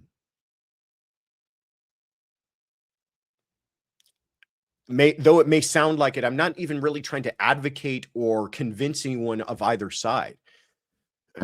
All I'm trying to say is that we need to continue to remind ourselves of the very specific question that's at play here. And that question is, even if Lindsay Clancy was very sick, and even if the mental health institutions failed her, and even if others around her failed her or could have done more, and even if she struggled to get help, and even if she was misdiagnosed and overprescribed or underprescribed or all of it, and I believe to varying degrees, all of that is true. But if she knew that what she was doing was wrong, even if she felt she had no choice, even if she felt she was being pushed in a direction that she had no other alternative, even if she felt that she was going to do this and then end her own life, if she knew it was wrong, the law says we're going to hold you accountable. The law is not unsympathetic to her mental condition, but the law is precise in what it requires of a person convicted of a crime. We've talked about this before. There are, at its most basic, two aspects of every crime: the actus reus, the act itself. You have to have done something.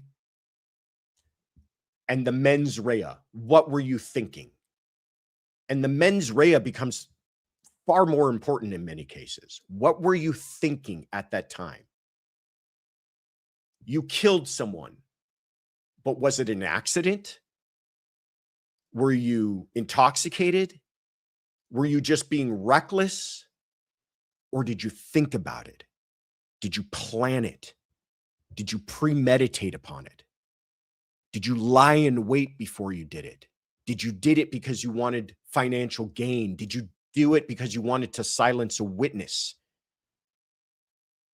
Those are the things that we become preoccupied with. And in a situation like here, we just want to know, Lindsay, you were struggling. You were in the throes of a mental psychotic break, but did you know, Lindsay? Did you know it was wrong? Is that why you sent Patrick out? Is that why you knew how long it would take him to get home? Did you know it was wrong? Even if you had your brain wrapped around the idea that you had no choice, did you know it was wrong? And if that is the question that the jurors come back to, and they say, yeah, we sympathize with everything she was going through, but we believe she knew it was wrong. That's the answer. And that doesn't mean that she goes off to the death chamber. And that doesn't mean that she's forever discarded. It just means that for the rest of her life, she will receive treatment, and she will receive medical care, and she will receive psychiatric care, but that will be locked up in a prison. And that's really what this comes down to. Great question, Kara. Thank you so much for that. All right. Court Dog Daniel, back at it, says, the 20 coffees are in honor of all of the heroes of the week we've had so far. Thank you, my friend. Yeah, we missed out on our hero of the week because yours truly got a little sniffle, so I apologize for that. I'm going to blame it on Tiffany and Kaylin. They convinced me to take the day off, and I think I needed it. So I appreciate you all being so understanding, and thank you, Court Dog Daniel, for reminding us of that, and for supporting the mods with 20 coffees. Talk about being juiced. Can't wait to see what those mods are like after 20 coffees later. Thank you so much, Cheryl, for the Courtroom Confidential membership as well. You guys have been so fantastic this morning. Thank you so much. All right. Let's keep it rolling here. Oops.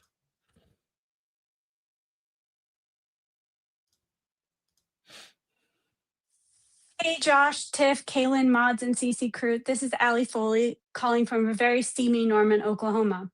Under the current law, I believe the only two sentencing options for Lindsay Clancy Clancy are life in prison or being sentenced to her current hospital, but with the eligibility for release pending doctor evaluation. My question is can the judge actually ignore those and sentence her to life at her current hospital without any chance of release, or does that does he have to stick to those other two sentences and let the law be changed in order to have this as an option going forward? Thanks and have a good one. Allie from Norman, Oklahoma. I mean, what you're describing, can the judge sentence her to life in a lockup hospital? That's prison. That's what it is. This is kind of getting to the point I was trying to make earlier that, these are, listen, I'm not trying to make light of what prison is. I am sure she would much prefer to be in a hospital for the rest of her life than to be in a prison for the rest of her life. I'm only trying to make the point that it does not mean if she goes to prison that she won't receive care. I'm not even trying to make the argument that it's the same level of care. Obviously, a mental health institution, I imagine, is better set up for psychiatric care. I'm just saying that in a prison, it's not going to be that she's without care. Many, many people in prison are under psychiatric care. They have hospital wards in prisons to separate those who need particular care from the general population. That is probably where she will be housed. I mean, she's not only got her own psychological issues that she needs to deal with, pardon me, she's got incredible physical care that she needs. She's paralyzed from the waist down. They're not just going to house her in general population. She's going to go into probably the special care hospital ward of a women's prison somewhere if she's convicted. But yeah, I mean, Allie, you kind of get to that point that I think a lot of people are saying is that people who are struggling with this, they both appreciate the idea that she needs to go somewhere and stay there. We just want to make sure that she's taken care of mentally while she's there. Is that a lockup hospital? Yes, it could be. It also could be a prison where there's a hospital within the prison. But to answer your question, no, the judge can't do that. If she's convicted, she's sentenced to prison. If she's not convicted, if she's NGI, she will go into a civil commitment because the criminal court no longer has jurisdiction over her. If she is found not guilty by reason of insanity, this is important to understand as well. She is not convicted of a crime. She is not guilty. The criminal court loses jurisdiction over her. She then receives a civil commitment to a mental health institution. And there she will receive care and she will be evaluated. And if they feel that she no longer is a threat to herself or to others, and that whatever psychological issues she was dealing with are no longer at play, she would be released. I mean, I'm no expert on this, but in speaking to experts on this too, postpartum issues are exactly that. They are issues usually dealt with postpartum and don't linger on into a person's life. So if that is truly what's ailing her, it might be something that is easily resolved now that she is several years removed from that postpartum period. I don't know. We'll talk to some more experts about that, but this could be one of those situations where she is evaluated and on a quicker timeline to be released from the hospital if that is what ends up happening at the end of this case. Don't be shocked by that either. That if she is found NGI, she may be released from that hospital much sooner than others would expect, because we're not dealing with somebody with, some sort of bipolar or schizophrenic issue here that we know of. I don't know. But I'm saying if it's I'm not trying to minimize it, but if it's simply a postpartum issue, it could be something where she doesn't receive care for all that long. Great question, though, Allie. Appreciate that. All right, everybody. Coffee time with D4D, I mean. Thank you so much for supporting the mods with coffees. Appreciate that. Annalie Finch, do you think Lindsay should testify? I do not think she should testify. I think we will hear her testimony through the testimony of others, through the testimony of Patrick, through the testimony of her treating physicians, through the testimony of those experts that they hired and evaluated her since the time of her arrest. I think we will kind of hear her testimony as much as possible, but actually putting her on the stand, I don't think is all that great of an idea for the defense. And Rosa B says, so is this case about seeking justice for the baby? Seems like everyone is too focused on Lindsay and completely disregard the victims here. I hear you, Rosa. I listen, I'm doing my best, and I hope that I haven't fallen short on that, but I'm doing my best to say I get all of the conflict on this. There are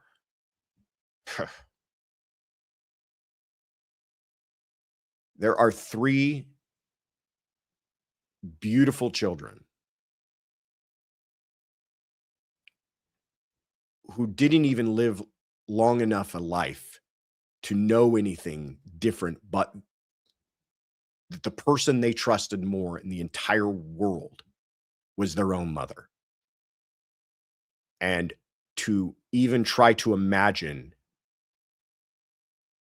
how terrifying, how confusing,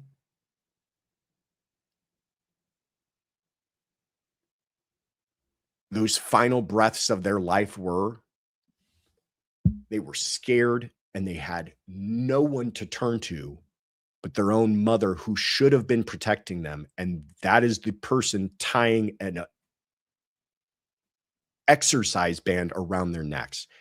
That is not a painless death. That is a terrifying death. It lingers. You struggle, you fight, you're terrified. It's horrific. I hope nothing I've said today has at all indicated that I'm not remembering that. I think all of us remember that. And this is one of those cases where I think you could easily go, there's a bad person here. There's a bad guy here. But it's also a case where when you look at the defendant, you don't see a person that appears to be pure evil. You do see a person that does, in my view at least, the evidence seems to support that she was earnest in trying to get help. Should that forgive what she did? I'm not saying that at all. Does that offer some context and explanation for it? I think yes. And the question will be for the jurors, was it enough for her to simply not understand what she was doing? Thank you for that, Rosa. Yeah, nothing will help me to understand this. Nothing will.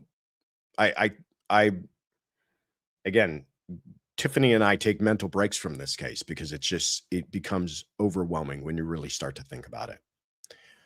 All right, let's get to our final question for today. You guys have all been so fantastic.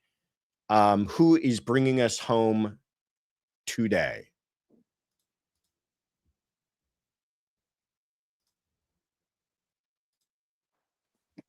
Good morning, CC crew, Josh and mods, everybody. Happy Sunday. This is Michelle from Flowery Branch, Georgia. And my question today is regarding the Clancy trial jurors. Today's Friday and they're viewing the house. And I was thinking this morning that if I were a juror, I wouldn't want to step foot in there. And that made me wonder, if somebody refuses, can they be held in contempt or get kicked off the jury? I think it's just a terrible thing to have to do as part of jury service, you know. Anyway, thanks in advance, and I hope everybody has a great Sunday. Bye-bye. Michelle from Flowery Branch, Georgia.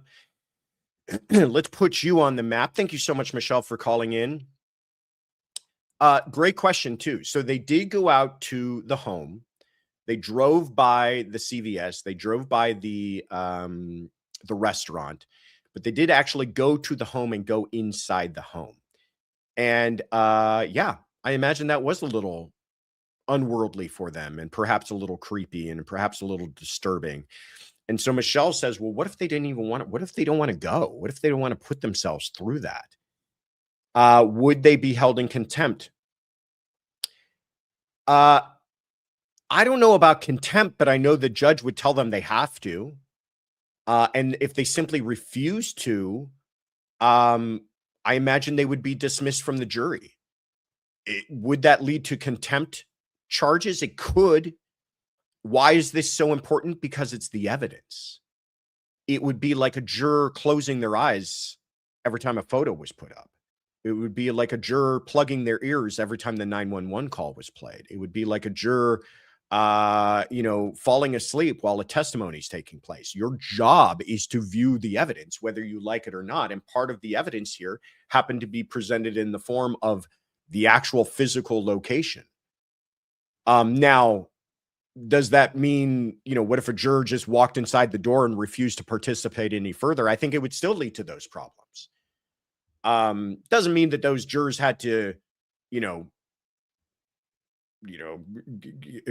be walked through individually and say, look at this, look at that. But if it appears as though a juror was there who just wasn't actively participating, I imagine that would become an issue. It's a difficult undertaking, and part of that is for the sake of everybody involved, for the sake of both parties, the defense and the prosecution, weighing all of the evidence fairly and considering all of the evidence thoroughly. And that would be somebody refusing to do so. Great question, Michelle. I hadn't ever really thought about that. Thank you so much, everybody. Don't go anywhere. I'm watching all of you. Let me think. First of all, Lori Lee Annie says, pretty sure she does not have a bipolar diagnosis. I have no idea. I know that she hasn't ever been diagnosed with it that I've heard about, but we will see. We're going to be talking to some experts about it later.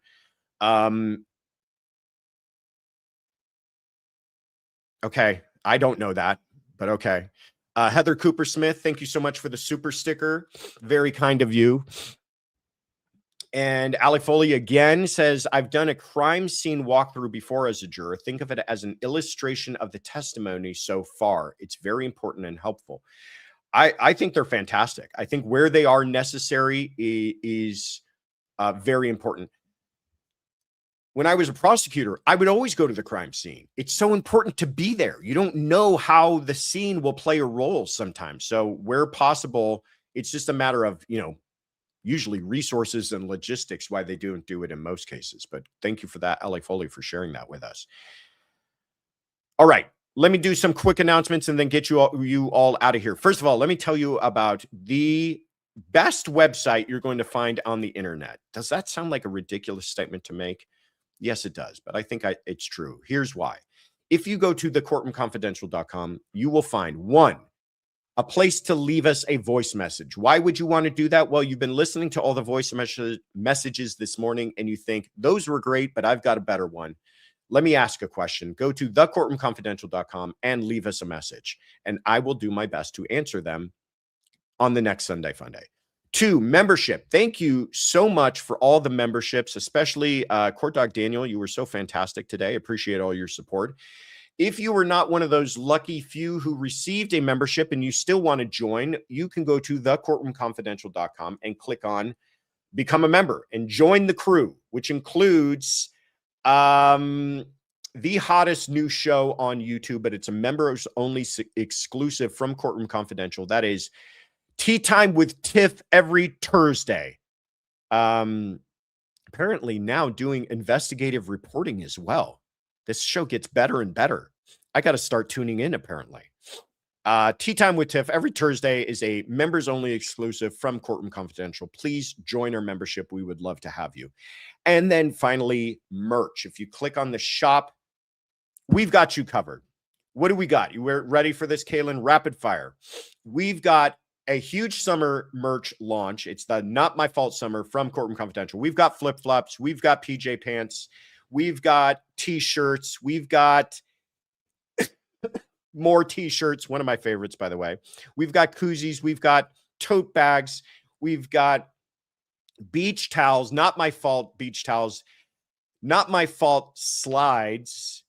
The tan lines and timelines, one of my favorite beach towels. Still don't own one of those. Would love for somebody to buy me one. The Alibis Melt in the Heat beach towel.